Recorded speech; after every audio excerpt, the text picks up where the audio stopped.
música. Thaís, achei. Ai! Como é que faz agora? Transmitir ao vivo. Aí vai... Foi? Ai, Ave Maria! Oi! Que coisa Ai, me linda! arrumei. Tu tava Minha toda filha! linda. Thaís, deixa eu te falar uma coisa. Que loucura! Eu tinha falado com o Thaís da gente se encontrar hoje. Mas a vida da gente de mãe, de mulher que trabalha, que faz um bocado de coisa, a gente não organiza mais a mente como antes. É porque é da hora que acorda até a hora que dorme. Cada uma se virando de uma maneira. E eu anunciei que era ontem, na verdade era hoje. Acho que a vontade é tão grande de lhe encontrar que eu queria falar logo com você. Eu fiquei tão nervosa ontem, porque quando eu abri e eu vi que você tinha falado daqui a pouco, meu Deus! Aí eu te mandei a mensagem, pelo amor de Deus, eu errei. Aí eu fui lá no nosso histórico de conversa, eu falei, não, gente, eu falei que era... Aí você falou, Ivete, é hoje? Eu falei, peraí, eu fui no WhatsApp, eu falei, não é amanhã. Calma, Thais, aí fui doida, botei uma roupa e fui lá falar, gente, não é hoje, não é amanhã, pelo amor de Deus. E ontem, porque ontem eu tinha uma live com o Glóris. Então, eu acho que eu embolei as lives, eu falei, gente, mas olha, eu quero lhe dizer, Thaís, que é um prazer falar com você. Aliás, é um prazer sempre encontrar com você. Todas as vezes que a gente se encontra, é um sorrisão assim na cara, tanto na sua quanto na minha. É, uma alegria sempre. E eu quis muito chamar você para bater um papo, porque eu acho que para muitas coisas a gente precisa refletir, a gente precisa aprender, a gente precisa ouvir e entender. E, e eu tive uma longa conversa com um amigo nosso, que é Lísio, que é meu diretor, seu diretor, uma pessoa que eu quero muito bem, que eu tenho um respeito imenso. E conversamos muitas horas sobre os últimos acontecimentos, assim, coisas que são muito relevantes, discussões que são necessárias e urgentes. Eu acho que essas discussões elas são necessárias desde sempre, desde o momento que essa ideia está presente na vida da gente, na sociedade, essa discussão ela tem que vir à tona, ela tem que estar presente. E eu, dentro do meu constrangimento de nunca ter feito isso, eu quero lhe dizer isso. Que eu quero fazer uma live com você para escutar você. Embora sejamos amigas, estivemos inúmeras vezes juntas, eu sou apaixonada por você, por Lázaro, pela sua família, A gente também pela sua. por tudo que você é. E eu acho assim que, assim como para mim você é uma mulher inspiradora, mesmo, não é uma coisa, não é uma ideia que se criou sobre você, não é uma coisa que a gente, Thaís é uma mulher tão inteligente, né? Mas você é uma mulher inspiradora para todas as mulheres. E olha que coisa maravilhosa, você é uma mulher inspiradora para todas as mulheres. E quanta coisa incrível você tem para nos ensinar. Ensinar sobre respeito, ensinar sobre liberdade, ensinar sobre perspectiva, ensinar sobre dores passados e vitórias, que eu acho que é a parte mais incrível disso, é você, Thaís, nos falar das suas vitórias e isso ser uma mola propulsora para muitas pessoas e todas que estão nos assistindo aqui. Quero lhe dizer isso, quero lhe dizer que eu quero... Estou emocionada. Eu também estou muito emocionada, eu fiquei muito... É muito difícil a gente saber que a gente ama pessoas e que passam por coisas difíceis que a gente não gostaria de passar e a gente, às vezes, não toma posturas e atitudes que vão proteger as pessoas que a gente ama. Pelo próprio ritmo, pela própria incoerência dos sentimentos, pela própria coisa que está enraizada, estruturada, que a gente deixa passar ao nosso largo. Eu só quero contar uma história aqui breve, que aí a gente vai... Eu vou fazer como se fosse uma entrevista com você para a gente ouvir um pouco de você. Mas eu conheci Thaís, a gente estava no comecinho de carreira, no comecinho. Thaís já estava em novela, já estava super bem. Eu lembro quando eu lhe conheci, eu já conhecia seu trabalho e tal. Fiquei assim encantada que a gente ficou no mesmo camarim, era um desfile, que eu era uma bufa fria, ninguém sabia de onde eu vinha, para onde eu ia. E você, amorosíssima. Estava eu e meu irmão Ricardo, até hoje Ricardo, Ave Maria. Thaís é a coisa mais maravilhosa da vida dele, que ele ficou apaixonado por você ser uma menina inteligente. E a gente era muito novinha, né? Boa, Isso tem muitos anos, tem mais de 20 anos, eu acho. Tem mais, eu tenho 27 anos de carreira, foi bem no comecinho. E é uma memória que eu tenho afetiva de você que me fortalece assim nas coisas que eu acredito, que só faz valer a pena acreditar e sentir as coisas que eu sinto quando eu me deparo com mulheres como você e com tantas mulheres maravilhosas que eu conheço. Bom, eu queria, Thaís, falar de uma coisa que, na verdade, eu queria ouvir de você. Eu já lhe vi falando, eu já lhe vi liderando movimentos, eu já lhe vi liderando falas, ideias muito importantes. A minha ideia aqui não é ter fala, nada disso. Porque todos nós temos fala e todos nós temos o direito de falar e aprender. Mas eu quero mesmo usufruir, aprender alguma coisa com você hoje. E quero dividir isso com as pessoas que me acompanham aqui. Eu vi uma palestra sua falando sobre muitas coisas, de uma forma muito abrangente, sobre racismo. Mas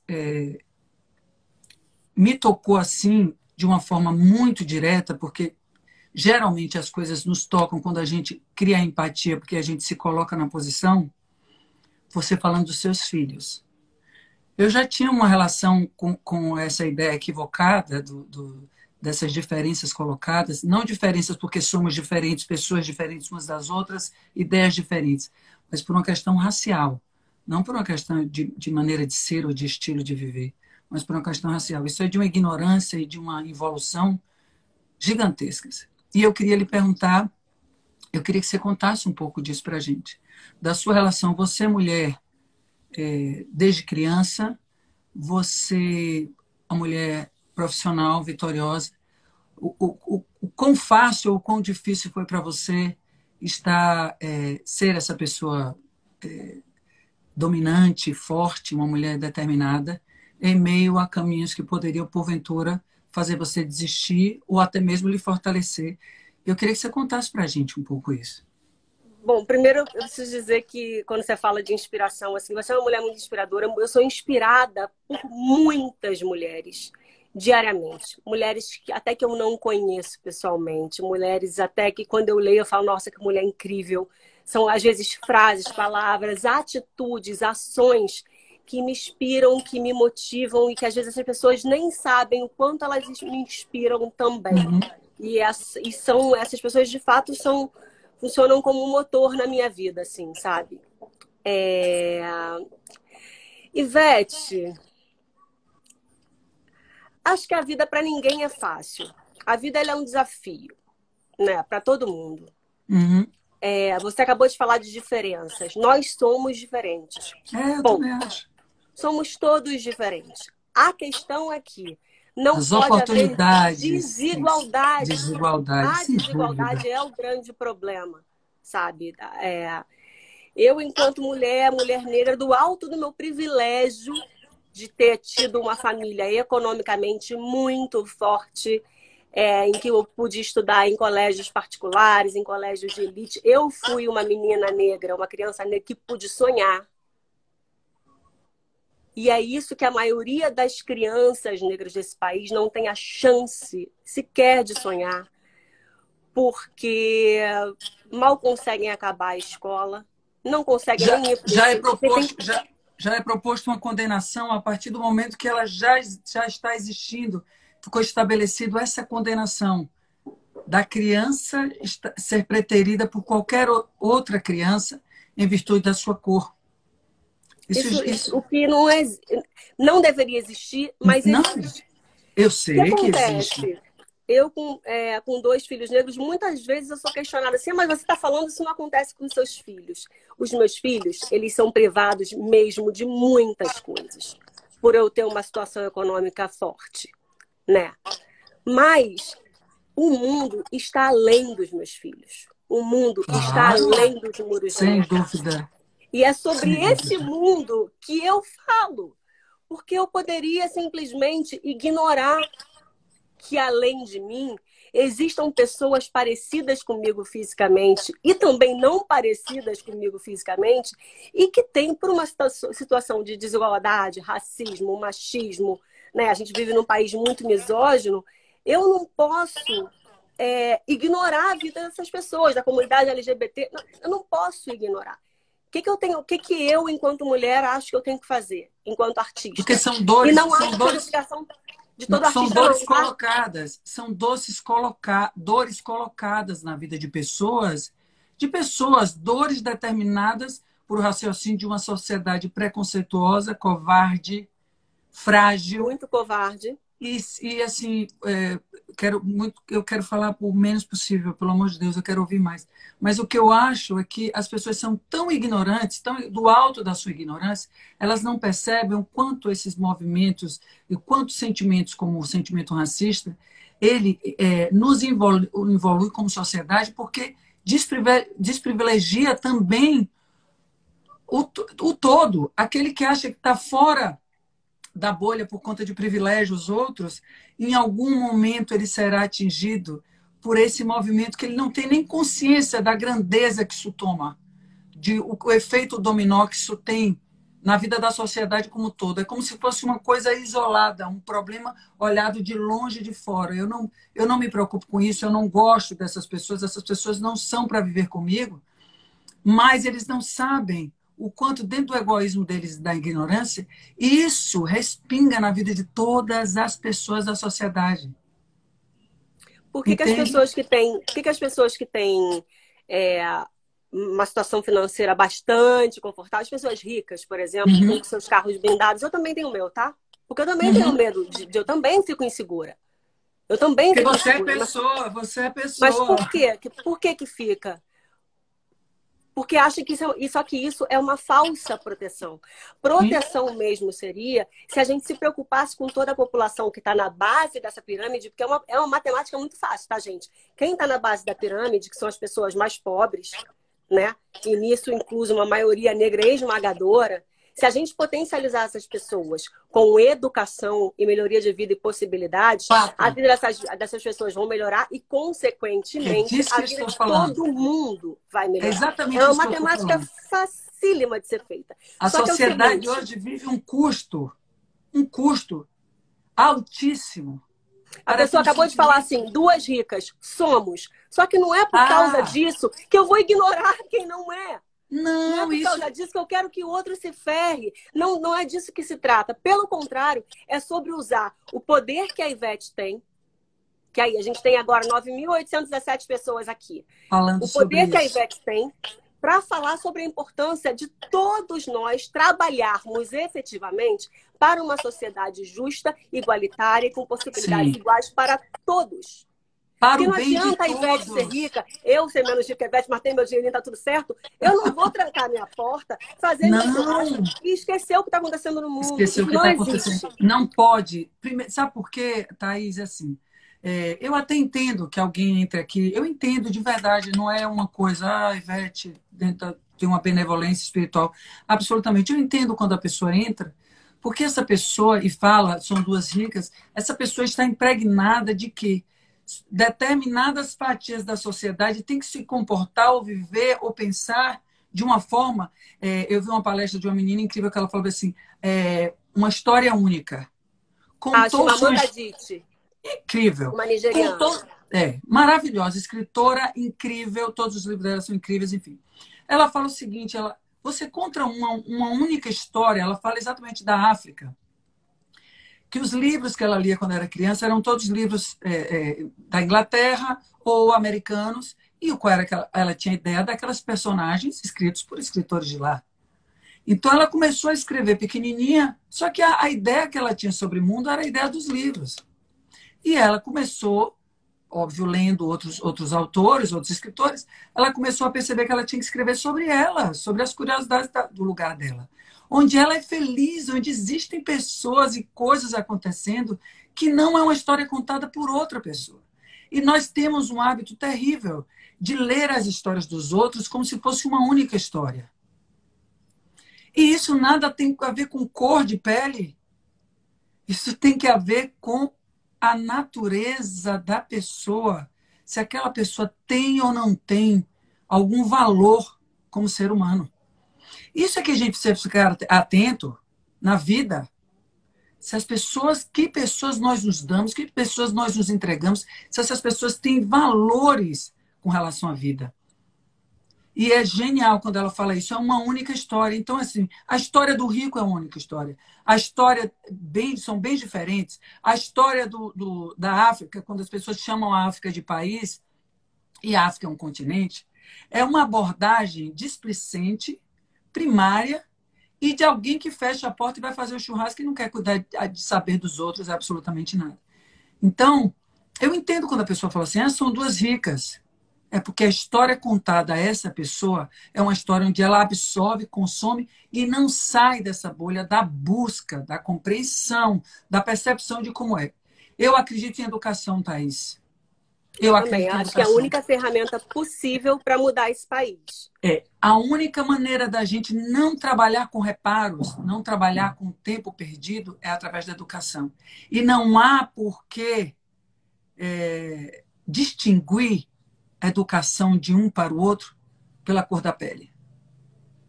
Isso é um absurdo. Mas isso é uma... Para chegar nesse lugar, a gente precisa não falar. tem como fazer isso sem pressionar o governo, Ivete. Aí não tem como. Porque, assim, eu não tenho como mudar a educação pública de um país. Eu não sou a presidente desse país, você também não é. Então, mas nós somos a sociedade civil. Então, a gente tem como obrigação pressionar o governo para uma mudança, para um estudo público de qualidade. Já que a maioria das pessoas, a maioria esmagadora que está dentro das escolas públicas são pessoas que não podem pagar, porque são pessoas que são pobres. Não tem opção. Então, elas não têm para onde recorrer.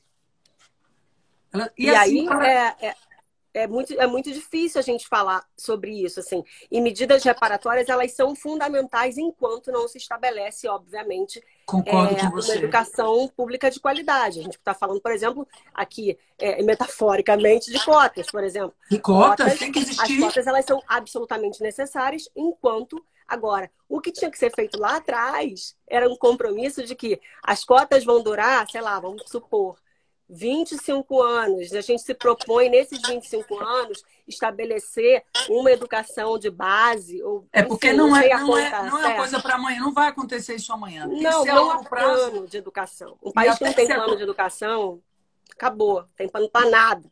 E até que exista isso, exista essa coerência na maneira de educar, de ser uma educação de qualidade e para todos, isso vai levar um tempo. E até que se leve um tempo, é preciso compreender que as cotas são necessárias. Mas é um absurdo. É um absurdo se você parar para pensar que você não suportou anos de estar fora do sistema, de estar fora de ser uma prioridade.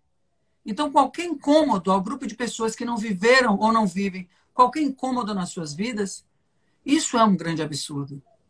Você falou de incômodo agora, eu acho que é isso que está acontecendo. A gente está vivendo esse momento, eu acho. A gente está vivendo um momento em que a população não negra do país, a população branca, parece que está se mostrando incomodada com a situação que sempre existiu da população negra no Brasil, em que a população negra e os movimentos negros sempre falaram. E nunca foram escutados. Então, me dá a sensação de que a população branca do país agora, principalmente as pessoas que têm, pessoas que têm voz, assim, estão absolutamente sensibilizadas e a fim de, não só de falar, de sair da retórica, mas a fim de agir, né? E aí a gente tem visto muito na internet, assim, sou antirracista, política antirracista. Eu acho que, assim, a primeira coisa que tem que se pensar, aí eu vou perguntar para você, assim. Um dia a gente se encontrou em Salvador, num restaurante japonês, lá na Graça. Oi. Você tinha acabado de ter as meninas. Você deu aquela fugidinha. Naquele restaurante japonês, só tínhamos eu e o Lázaro de negros. Alguma vez isso já te chamou a atenção no restaurante? De não ter negros sentados na sua volta? Sempre. E você nunca perguntou por que não ter? Por que não estamos ali?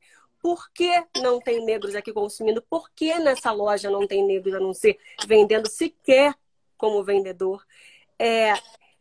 A gente precisa, eu acho, a população precisa olhar à sua volta e se sentir incomodada. E tentar entender De fato. De fato. E se entender que desse incômodo tem que ter uma ação. Por exemplo, e dar possibilidades para as pessoas. As pessoas têm que ter possibilidades, tá? Chance. Seguinte, você acha que eu sou a maior atriz negra desse país, a melhor, a mais linda, a mais fodona? Não, não sou. A diferença de mim para todas as minhas colegas é que eu fui a que tive mais chance. Eu fui a que tive mais possibilidade. E cabe a mim agora, nesse meu lugar de absoluto privilégio, dividir esse privilégio com elas. Porque a mudança só vai existir se todas nós formos potentes e gigantes e tivermos vozes e que as pessoas nos escutem e que a gente possa mostrar os nossos trabalhos. Porque senão não é mudança, é mentira. Só serve para falar justamente, vou voltar lá na Chimamanda, o perigo da história única. Eles podem me pegar de exemplo e para dizer, mas existe a Thaís, mas existe o Lázaro, mas existe o Joaquim Barbosa. Mas tá ainda é minoria. 3 mesmo? Tá sendo 3? Acaba sendo uma minoria na cabeça dessa quantidade de gente. 54% da população, você tem coragem de citar 3 pessoas e dizer que essas 3 pessoas representam um país? É mentira. É mentira. É igual fala assim, por que Margarete não é tão gigante quanto você, Ivete? Eu sinto a mesma coisa. Thaís, por quê? É um absurdo, é uma loucura. É uma determinação quase não, totalmente intencional. Deixa eu te falar, o que eu acho sobre isso é que as pessoas precisam primeiro, eu acho que eu tenho visto assim, além de não ser racista, você tem que ser antirracista. Mas primeiro você precisa tirar de dentro de você, admitir, ter o constrangimento de que você não percebe que no restaurante não tem mais pessoas, um volume de pessoas negras, equiparados ao volume de pessoas brancas ou... Enfim, estamos falando isso no nosso país. No Japão, a gente poderia achar exótico. Nós brasileiros, num restaurante japonês, chamaríamos atenção. Mas no Brasil, num país como o Brasil, para a gente ter hoje, mais do que nunca, em vista de tanta discussão, em vista de tantos debates, tantas coisas importantes que vêm acontecendo, tantas coisas que vêm mexendo com o nosso coração verdadeiramente. Eu acho, Thaís, que as pessoas estão sentindo dores por pessoas que estão sofrendo, morrendo, sem nenhum motivo aparente. Pessoas que têm um julgamento, pessoas que não são ouvidas, pessoas que... Enfim, o medo que você tem em relação aos seus filhos... Isso é um medo verdadeiro. E quando as pessoas às vezes falam assim, mas eles são filhos dela, estão protegidos. Porque são filhos de... Eles estão protegidos, sim, porque assim, não se compara a minha vida com a vida de uma mulher negra dentro de uma favela. Meus filhos estão muito mais protegidos que os filhos delas, sim. Sim, porque os filhos delas estão morrendo dentro de suas casas, brincando com seus primos. Os filhos dessas mulheres estão morrendo, indo para a escola, com uniforme de escola pública, são alvejados, sabe? Com uniforme indo para a escola. Meus filhos estão absolutamente mais protegidos que essas crianças. Claro, mas eu falo pelos meus filhos, mas na verdade eu falo muito mais para essas crianças. Porque não adianta só os meus filhos estarem num lugar de privilégio e ter educação de qualidade. Não adianta, o mundo não acaba nos meus filhos. O mundo não acaba na minha casa. Eu quero que os meus filhos tenham possibilidade plena de vida, igual esses meninos que estão ali. Eu quero que essas crianças que estão dentro das favelas tenham a chance de sonhar, ser diplomata e poder ser diplomata. Saber o que é ser um diplomata, para início de conversa, possam ser engenheiros, médicos. Eu quero que essas crianças tenham chances de viver e de sonhar, e que essas mães tenham um sossego. Sossego. Não é quando eu falo sobre os meus filhos, não é exatamente sobre os meus filhos que eu estou falando. Eu estou falando sobre os nossos filhos, os filhos do Brasil. E sobre a realidade por essas mulheres, porque eu estou em um lugar de destaque. Eu não posso pegar o meu lugar de destaque e ficar omissa e fingir que está tudo lindo e maravilhoso, porque eu tenho um salário pago mensalmente pela Rede Globo e eu tenho condição. Eu não me permito, porque me incomoda profundamente. Porque quando eu saio com os meus filhos, meu filho, eu quero saber se ele está arrumado, quero saber se ele está, porque eu tenho medo dele ser confundido com uma criança que ele poderia ser, sim. Porque quando eu paro no sinal e o menino vai me oferecer alguma coisa, não difere nada ao meu filho daquela criança fisicamente. Nada. Eu poderia ser mãe de uma criança dessa, meu filho poderia ser filho de uma mulher dessa, porque fisicamente nós somos iguais, absolutamente parecidos. O meu filho, se não estiver comigo na rua, ele é só mais um menino negro. Desses que sofrem diariamente. Desses que estão correndo risco iminente, sem parar. Meu A filho, todo o nosso momento. querido Lázaro, ele é só mais um, igual a E todos. riscos não só do ponto de vista, o risco de não poder andar na rua com tranquilidade, além de um risco de não poder usufruir daquilo que é de direito do ser humano, dentro de uma sociedade. Educação, segurança, futuro, perspectiva, estudar, ter um Direito à sonho, liberdade. direito à liberdade, ter um sonho e esses olhares, eles são dilacerantes, os olhares e as interpretações e a única história. É isso que às vezes eu fico pensando e é isso que me angustia muito, porque as pessoas se surpreendem dentro de comunidades, pessoas que fazem trabalhos incríveis, artistas, políticos, líderes, pessoas pensantes que simplesmente às vezes não têm voz, na grande maioria das vezes não tem voz porque não há uma oportunidade de ter essa voz. Tem a voz, mas não tem a oportunidade de jogar para o mundo, de jogar suas ideias para o mundo, porque está sempre nessa visão do mundo de que se é diferente. Ou então numa visão de benevolência, você bonzinho, você benevolente. Esse pensamento eu acho que a coisa só vai transformar. Primeiro, Thaís, eu acho que as coisas têm que passar pelo respeito. Tipo, lei, lei, respeito. Você não vai passar dessa linha. Me respeite. Eu sou um ser humano. Eu tenho como me proteger de você. Isso é uma coisa. Eu acho que isso tem que existir. E uma coisa fundamental, que é destruir essa estrutura criada, uma coisa que é passada. É passada para os filhos, passada para o mundo, para as crianças. É uma coisa que vem sendo herdada sem nenhum embasamento qualquer.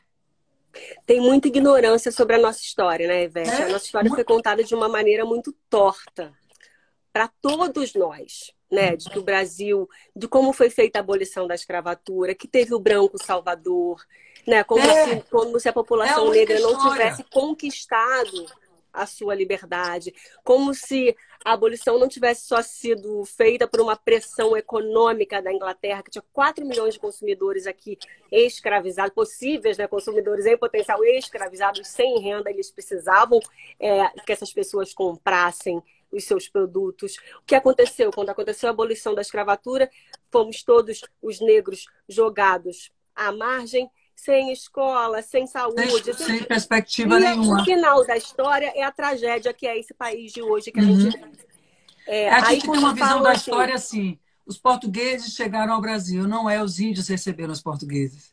A história sempre é contada de uma única maneira, é não, uma chegaram única não, né? Os história. portugueses invadiram o Brasil, Entenda, a dizimaram história os que é índios. contada para a gente é que quando os portugueses chegaram no Brasil, não é quando os índios perceberam que os portugueses estavam em terras nossas. É sempre um olho, um olhar, uma única visão, aquilo que a gente volta, uma única história, uma única versão. Tem uma visão. Na verdade, o que eles fizeram? Eles romancearam a história. Romancearam ou romantizaram? Sei lá. Acho que pode ser Romantizado. romantizaram.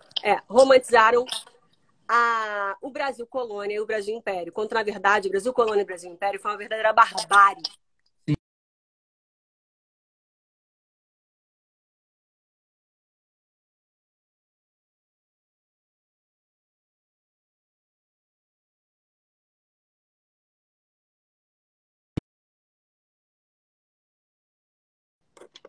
Thaís? Oi, ai, tu travou, fiquei tensa. Eu falei, Não, continue. quando, na verdade, Brasil colônia e Brasil império foi uma barbárie sem fim. Desumanizando as pessoas mortas, sangue rolando. As mulheres escravizadas, Ivete, tinham seus filhos e davam e iam trabalhar, levavam porrada, Eram voltavam estupradas. e davam leite junto com sangue que rodava no corpo dos machucados que elas tinham. Era assim que elas amamentavam seus filhos, machucadas, sabe? Foi uma barbárie sem fim. E o Brasil pegou e transformou isso numa coisa... Ai, tão lindo. Vamos naquela fazenda que tem o Brasil, como o chá das 5 do Brasil Colônia. Eu passo correndo no chá das 5 do Brasil Colônia. O que eu quero fazer em chá de 5 de Brasil Colônia? Eu não quero participar disso. Então, pegaram essa história, tornaram essa história um romance, como se o Brasil Colônia fosse a coisa mais fofa e mais linda do mundo. Aqueles vestidos, aquelas coisas todas. E a gente acreditou. E a gente só teve acesso quando a gente agora parece que teve, primeiro lugar, os estudiosos todos criticando, e as críticas sempre jogadas para o lado, para debaixo do tapete. De repente, parece que a gente acordou A barbárie enquanto sociedade. permanece, viu, Thaís? Não, permanece total, tá? A barbárie permanece. Não acabou. Não acabou. Só que aquela fase lá atrás foi contada pra gente como se fosse uma historinha de conto de fadas, entendeu? O Brasil não tem vergonha do período escravocrata dele. É para ter vergonha. Como a Alemanha tem vergonha da história deles. É para ter lá o tempo inteiro mesmo sendo contada para não esquecer. É para não esquecer, não é de maneira romântica. Assim, não vamos esquecer para que a gente não repita o mesmo erro. Sim.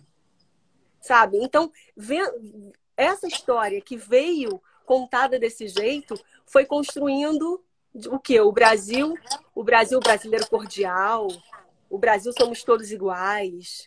No Brasil não existe racismo, somos não existe racismo. Isso para mim é um grande absurdo. Tudo mentira. E ainda pega para desestruturar e desmerecer as histórias da população negra que veio para cá, que veio para cá sequestrada, né, do continente africano, fala, gente, mas e os italianos e os alemães que vieram? Olha só, basta a gente dizer que os alemães, italianos que vieram pobres também, em situação de pobreza absoluta, vieram fugidos e não sequestrados. Vieram fugidos de uma guerra e vieram em busca de uma vida melhor.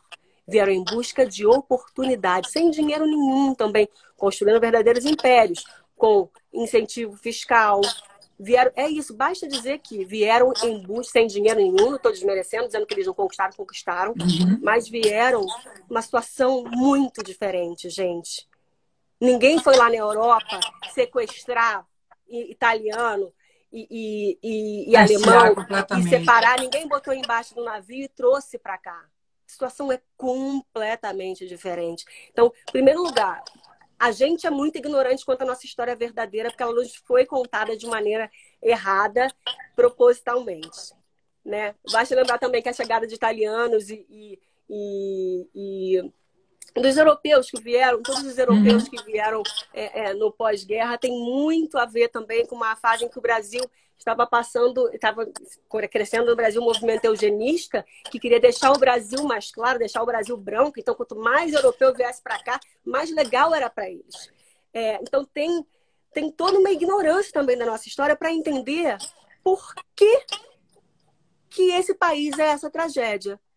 Agora, tem uma fala muito importante que eu sempre falo dele, nesse meu TED eu falo, de um cara, era um homem branco, inclusive, que fala, num filme chamado A 13ª Emenda, em que ele fala assim, disso.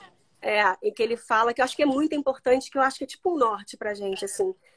Ó, ele é um homem branco, falava, meus antepassados brancos, eu não tenho culpa, ele falava, pelo que os meus antepassados brancos fizeram. Mas os negros não têm culpa pelo que os antepassados sofreram. Só que é o seguinte, gente, não é questão de culpa. É questão que a gente recebeu essa herança, que é essa sociedade que a gente tem hoje. Então, cabe a gente... transformar isso. Desculpa, cabe a gente pegar essa herança que a gente tem e lidar com ela de forma madura. E de entender que os nossos antepassados, muitos antepassados erraram. É isso que eu te falo.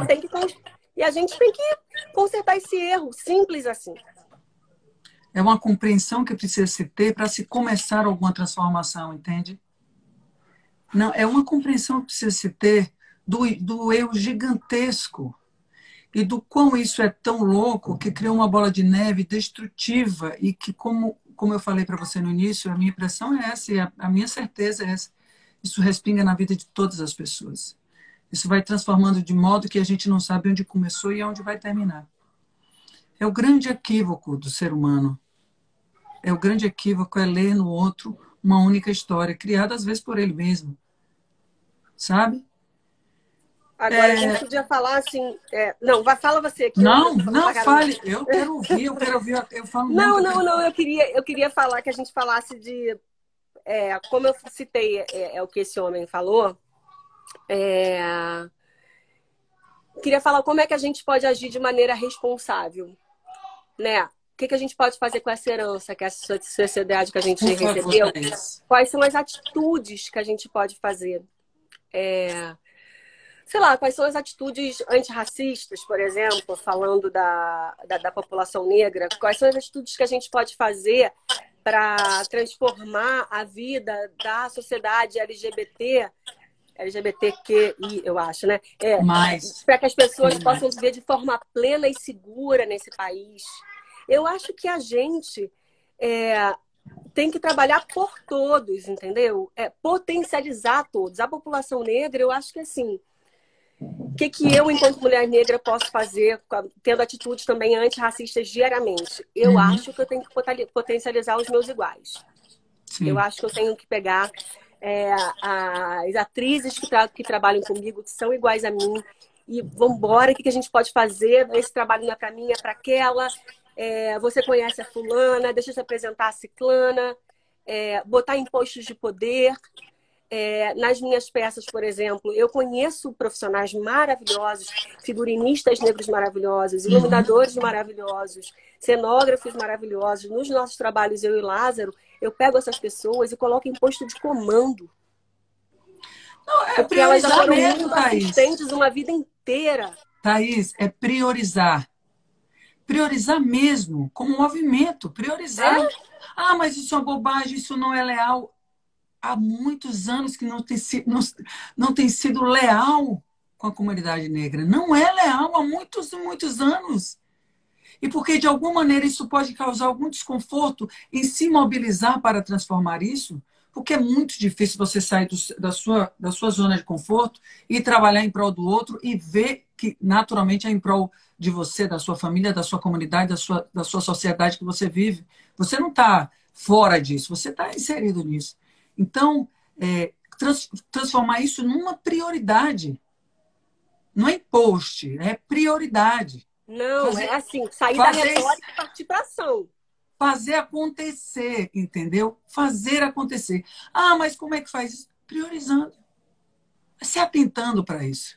Fazendo isso acontecer. Como você e Lázaro escolhem pessoas que vocês vão colocar em cargos importantes, porque essas pessoas têm capacidade de ocupá-los.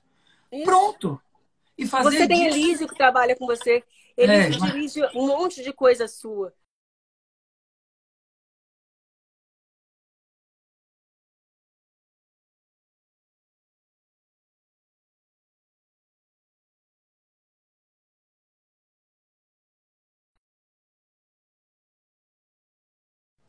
Voltou, Thaís? Voltou. Voltou Graças agora. A Deus. Daniel me disse que a coisa do comentário vai carregando um pouco, mas vamos deixar lá os comentários, não tem nada não, e se trancar a gente volta. Então, eu acho que isso não deve ser uma coisa assim, quando você puder, não. Eu acho que tem que ser priorizar essa movimentação, entende? A gente fala muito de ação afirmativa do governo, né, por exemplo. Só que a ação afirmativa não precisa só ser dentro dos governos. A gente pode fazer ações afirmativas dentro dos nossos trabalhos. Você pode fazer com a sua equipe, eu posso fazer com a minha. Você é uma mulher que tem posto de comando dentro da sua equipe, eu imagino que você tem uma equipe gigante. Acho que vale olhar para essa equipe e falar, será que eu estou agindo de maneira antirracista nessa equipe? É se repensar. Naturalmente, eu olho para a minha equipe também, eu falo, a minha equipe está precisando ser mais diversa. Né? Eu tenho pessoas, o meu braço direito, por exemplo, que é o Trigo, é um homem branco, o Trigo se sentiu, Ele falou, cara, eu preciso de uma assistente, eu preciso de uma mulher que divida comigo que seja negra. Não há mais possibilidade de eu Não agir há com uma mais pessoa negra do meu possibilidade. lado. Uhum. Porque senão não faz sentido o trabalho que eu tenho com você, Thaís. Beleza, vamos chamar a Laís, que trabalha com ele. Eu, nas minhas redes sociais, durante muito tempo, a URG trabalhando comigo, que é uma empresa, tentei mudar, chamei 2 meninas negras num momento, e aí eu entrei na novela, tal, não sei o quê, elas não tinham muita experiência. Falei, gente, então vou voltar para a URG. Falei, em maio eu mudo. Em maio eu mudo, chamei a Itayara agora, que é uma menina negra também, novinha. Falei, Itayara, eu não sei fazer muita coisa. Amor, eu tô aqui com você de mão dada. Vamos eu e você. É A gente importantíssimo para mim aprende, ter né? uma jovem comigo, porque quem entenda de internet, e estamos construindo junto. A gente vai errar. Ela vai errar, eu vou errar, a gente vai acertar, mas a gente precisa construir. Eu preciso botar essa menina ali e falar assim: essa menina está aqui num lugar de comando, eu confio nela plenamente. É a gente olhar, a gente que tem alguma posição de comando, é olhar para dentro das suas empresas. E as empresas grandes, amor, vou logo dar o Sim, recado para vocês, empresas grandes. Olhem para o seu RH, porque sim. é o seguinte. Trazendo as pessoas negras para trabalhar dentro das suas empresas, o que vai acontecer dentro da minha empresa, Ivete, dentro da sua empresa, é porque você vai ter uma empresa mais rica. Você Revolução, vai uma ter uma revolução empresa positiva. com um olhar É uma diverso. revolução positiva. É uma A pe- revolução positiva, Não Thaís. adianta você ter todo mundo, sabe, formado na PUC, amor. Você vai ter um único olhar. Todo mundo do Rio de Janeiro, por exemplo, morando na Gávea Ipanema, é, Gávea Ipanema, Leblon, Jardim Botânico, estudando na PUC. Os Você vai ter o prismas, mesmo os olhar. olhares serão sempre iguais, né? Aí cabe a você, Não ou melhores ou você, piores, mas sempre sempre parecidos. iguais, iguais. Aí cabe a você, enquanto artista, eu enquanto artista, uma grande empresa, saber se quer falar para uma pessoa só ou se quer falar para muita gente. Para todo Ivete, eu mundo. quero falar para muita gente. Para todo Então, eu mundo. preciso ter muitos olhares dentro da minha empresa, muito, porque é isso que vai me trazer variedade, diversidade, riqueza de olhar. É diversidade no sentido de, como sinônimo de riqueza, de riqueza. Agora, Thaís, já passou, obviamente já deve ter passado O para Trigo está dizendo, eu sou homem branco e gay. Ele é homem branco e gay. eu fico pensando também pelo prisma da concorrência, da insegurança diante da mulher negra, do homem negro, entende? Eu sinto que a sociedade também trabalha muito dentro desse prisma do racismo para ofuscar esses potenciais, entendeu? Todos esses potenciais. Entende o que eu estou falando? Sim, eu acho que até dentro da gente, assim, das nossas comunidades mesmo, até pouco tempo, era isso, Ivete. Você tinha numa novela uma atriz negra. Daí era um corre danado para saber quem ia ganhar aquele papel. Era muito Uhum, desleal com a gente. Isso uhum. aconteceu o quê? A gente ficou anos separadas. E agora a gente notou E que nós concorrendo somos entre vocês, né? Isso é que é concorrendo entre a foda, gente, bicho. porque o mercado botava a gente. Quer dizer, separa e depois separa e separa mais um pouco e vai separando, É a entendeu? mesma lógica da É. escravidão, tá? É a mesma É, lógica da escravidão. sim. Só que a gente percebeu, assim, que a gente é muito mais poderosa se a gente estiver junto. Muito mais. Sabe? A gente está fazendo um movimento muito bonito, assim, de nós atrizes, no sentido de que, cara, a gente se entende. A gente entende as nossas dores, as nossas alegrias. E eu só vou ser. Ivete, eu tenho uma filha que tem 5 anos de idade. Eu preciso que esse país mude. Eu tenho um filho de 8 anos de idade, faz 9 semanas que vem. Eu preciso que eles vivam plenamente num país que a gente nasceu. Thaís, eu Essa posso te... mudança só vai acontecer se a gente trabalhar por essa mudança. Mas é necessário que a gente pense, Thaís, assim, eu lhe falo da minha visão, a gente conversa muito, né, sobre isso, eu e você, a gente quando se telefona fala muito isso.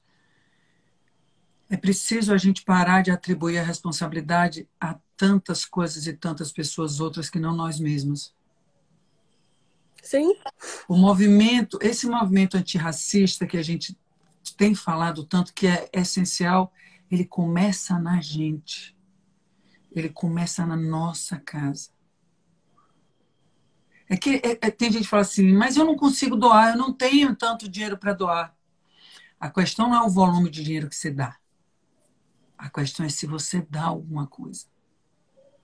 O pouco que você dá é o muito que você pode dar. E isso é maravilhoso. Então, quando a gente se... Eu fico um pouco com medo, eu acho que as discussões elas têm que acontecer, elas têm que fluir. Eu acho genial os movimentos de internet, eu acho genial. Genial mesmo, porque funciona, impulsiona, pressiona e tal. Mas eu acho que é preciso a gente falar em discussões para que a gente não vire robôs que repliquem coisas e a ideia não penetre na nossa própria concepção de vida. Então, eu acho que essas transformações elas têm que partir de nós primeiro, para você atribuir a qualquer outro. Porque se eu estiver aqui no Brasil, e se eu estiver na Austrália, e se eu estiver na Europa, ou se eu estiver morando numa fazenda, eu terei que ter essa postura, eu terei que ter essa dignidade comigo mesmo de acreditar em algo que eu sou capaz de transformar, entendeu, Thaís? Uhum. Eu acho que a gente tem que exercitar isso também. Eu acho que os movimentos são incríveis. Se não são os movimentos, as discussões não viriam à tona e nada viria à superfície. Mas eu acho que a gente também tem que exercitar um conhecimento dos nossos próprios propósitos. Porque não adianta nada você ser antirracista na rua, você postar uma coisa e você não tratar os seus, pessoas que vivem dentro da sua casa, pessoas que estão no seu convívio, pessoas que lhe ajudam, pessoas que trabalham para você. Entende o que eu estou falando? Uhum. São Claro, coisas que, às tudo é vezes, não feito de movimento. atitude. É porque o movimento daqui de dentro, ele se expande no momento que você vai plantando essa semente de transformação. Entende? Então, Uhum. assim, eu acredito demais nisso. E eu não só acredito com relação à questão do racismo, eu coloco isso na condição de relacionamento entre seres humanos. Todo e qualquer relacionamento. De qualquer Mas sabe o que ordem, eu por acho? pessoas. Eu acho que assim, é igual, sei lá, a gente começa as coisas na internet, aí fica aquela postação, posta, posta, posta, posta. A gente falou esses dias sobre os protocolos da internet, né? Parece que tem protocolo. Uma pessoa morreu, todo mundo fala. Hip fulano, descansa em paz. Eu falo, gente, às vezes eu nem conheço a pessoa, não vou falar de quem eu não conheço, só porque vem numa onda. Agora, os movimentos começam na internet, é igual o movimento antirracista que está ali, que está Sim, rolando tão na internet, cada um. importantes. São importantíssimos, cada um Muito. cedendo o seu espaço e tal, e conhecendo onde isso vai chegar, eu não sei. O que eu sei, o que eu acho muito importante é que esses movimentos sejam transformados em ações. Ações. É É isso. urgente a gente agir. Sim. A gente e são atitudes diárias. E a gente vai errar, Ivete. Eu Porque a sinto. gente é um país que foi construído em cima do racismo, do machismo, Do da erro. homofobia, O em erro cima foi do ensinado erro. todo o tempo. A Então é gente vai impossível que nós errar. não erremos. A A gente gente vai vai errar. errar porque a gente já aprendeu no erro. Mas se você Ontem, no outro dia, eu ensinar. falei uma coisa absurda. Gente, que estudo sobre isso, falo sobre isso, erro até hoje. E vou continuar errando porque estamos em construção. Sim. Então, acho que é importante a gente falar assim, ó. O erro é permitido, porque a gente só vai aprender errando. E Mas outra recorrer coisa, nele também não é uma boa ideia. não, A gente não, precisa aprender com exatamente. ele. Vamos aprender com ele. E Eu agora, e acho. pensar numa coisa assim também, que, cara, a gente tá em construção e mudar de ideia e mudar de atitude é muito bem-vindo. Muito importante. Muito. Porque isso de fato me toma muito assim, Thaís, por conta de muita coisa que eu vivo na minha vida e pessoas que eu amo, pessoas que me ajudaram a me tornar a pessoa que eu sou, me ajudaram mesmo assim, efetivamente. Isso isso me toma de uma forma assim muito forte. E eu fiquei pensando numa maneira que eu encontrei, que eu poderia encontrar de falar disso, e na verdade de ouvir, de perceber isso e de aprender para não ouvir mais sobre erros e ouvir mais sobre acertos. E foi por isso que eu convidei você, que é uma pessoa que para mim é um acerto assim no alvo, na mosca. Você é uma mulher muito inteligente, você é linda, você não fica no seu lugar de se conformar, você não fica no seu lugar de conforto. Você se movimenta. E eu tenho muita alegria de poder compartilhar com você o que você tem para nos dizer. E eu queria lhe agradecer muito por você ter pego aí o seu tempo, que eu sei que você é mãe também, assim como eu, você tem milhões de coisas, a gente já riu muito com isso tudo. E você não se acomoda. E como é lindo você ter o seu tempo para nos dizer de uma forma tão incrível que a gente precisa aprender. Muito obrigada, viu, meu amor? Imagina, Ivete, não tô aqui, não é questão de ensinar, não se trata disso Não, mesmo, assim, mas em eu acho que a gente absoluto. precisa aprender. O que trata mesmo é de... Às vezes as pessoas não entendem. Às vezes é difícil entender quando não acontece dentro da sua casa. E muitas coisas não acontecem na minha casa, Ivete. Eu sou preservada de muitas coisas. Mas eu fico profundamente incomodada. Eu fico profundamente... a vida não é plena se não for plena para todos, sabe? O incômodo me faz mal e é ele que me faz ir para frente. E é ele que me faz agir, assim. Eu sou movida pelo incômodo mesmo. E erro também, cara. Erro muito, erro em relação, cometo erros que estão na minha formação enquanto mulher negra brasileira, entendeu? E não tenho problema em cometer esses erros, desde que eles me sirvam de aprendizado, sabe? Preciso aprender com eles. E eu acho que é isso que a gente tem que entender. Cara, a gente vai errar, a gente vai cometer excesso, a gente está construindo um novo país.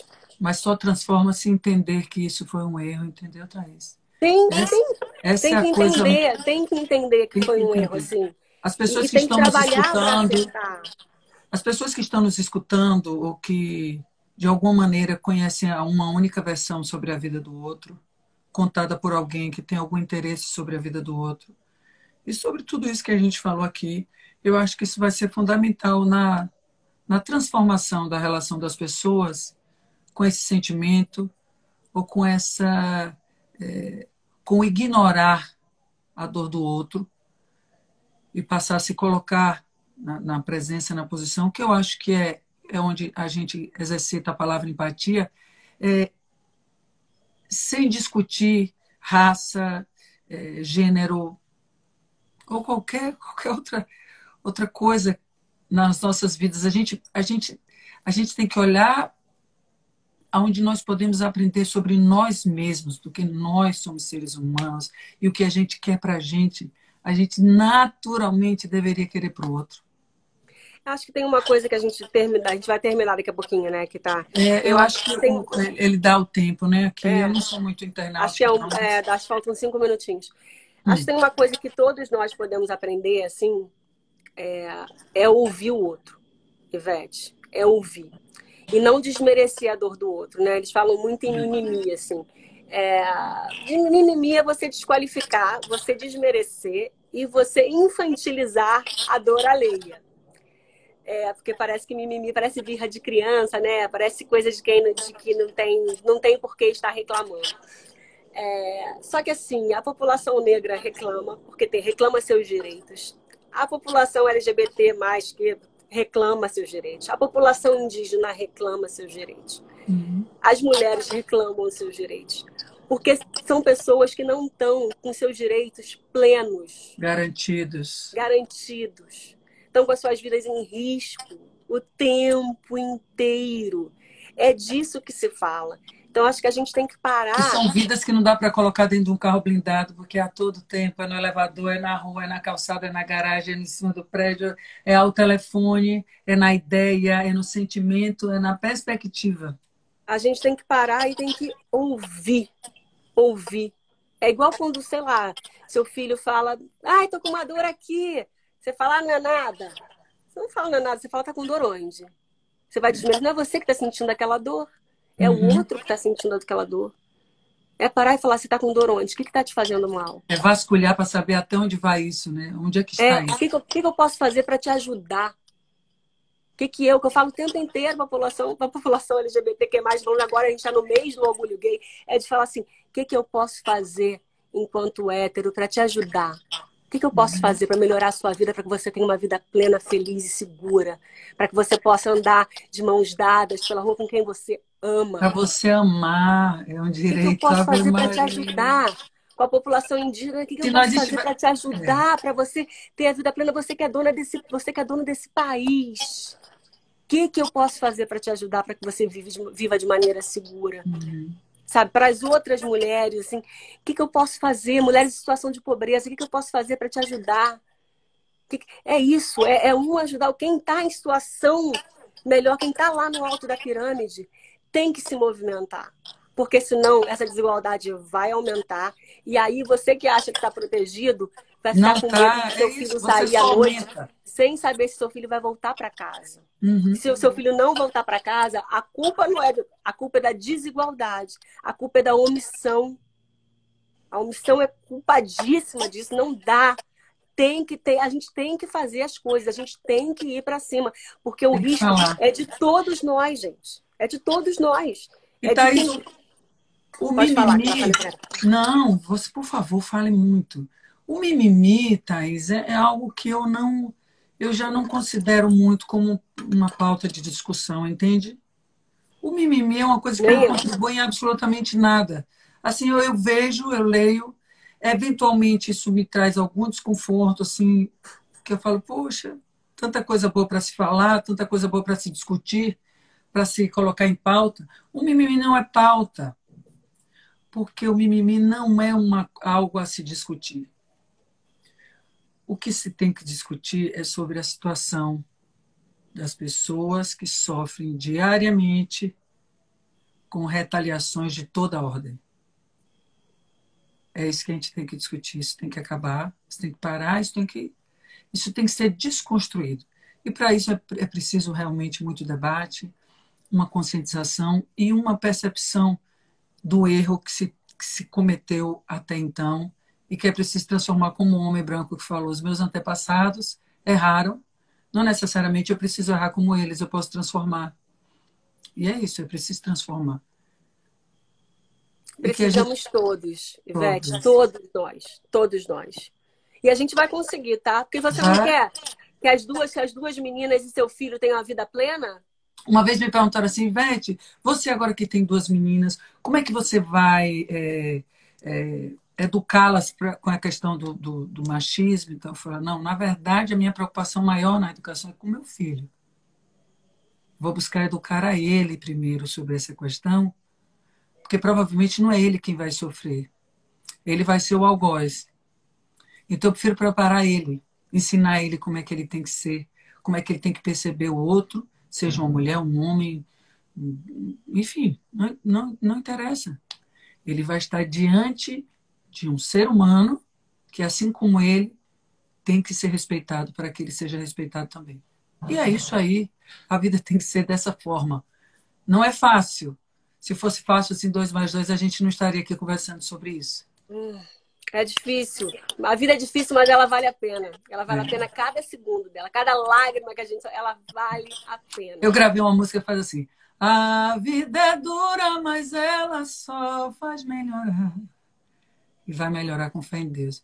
Meu amor, Obrigada. Obrigada. Você é muito gigante, muito linda, muito maravilhosa. Imagina. Mande um beijo nas Fé crianças. fé em Deus e fé na gente também, que Deus está cheio de trabalho. Vamos pegar a gente e trabalhar, vamos Vamos. dividir com ele o negócio.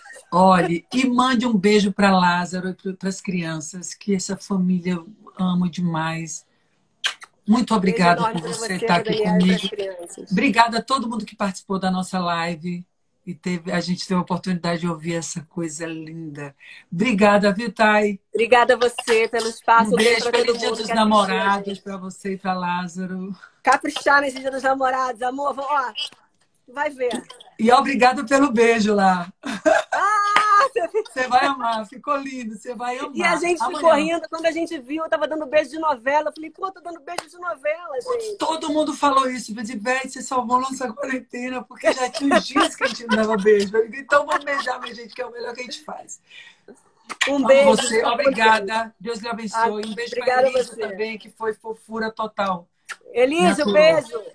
Um beijo, amor. Deus lhe abençoe. Beijo, tchau, gente. Um beijo. Obrigada. Beijo, galera. Tchauzinho.